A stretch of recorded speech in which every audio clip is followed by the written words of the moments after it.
Oddiygina pankekdan shunaqa shirin desert paydo bo'ladi deb o'ylamagandim. Ishni banan va klubnikani dom-dumaloq qilib to'g'rab olishdan boshlaymiz. Klubnikani yaxshilab yuvishni unutmang. Ko'z tegmasin, tuf. Pankeklarim idealniy bo'lib chiqishini qaranglar. Opisaniyada sizlar uchun sinalgan ishonchli pankek retseptini qoldiraman. Ha, aytgancha, videoni do'stlaringizga ulashishni unutmang. Endi ko'rib turganingizdek, meva va pankeklarimizni birin-ketin cho'pimizga tiqib olamiz.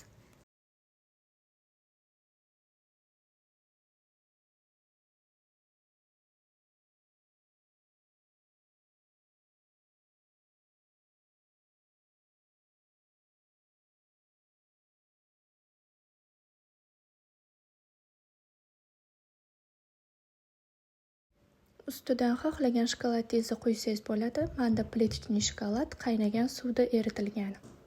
Ishoning, buni qilib yeb ko'rmasangiz bo'lmaydi. Videoga like bosib, buni birinchida turgan yaqiningizga yuborib qo'ying. Sizga shunaqa shirinlik tayinlab bersin. Buni appetitniligini qaranglar, muncha maladesman.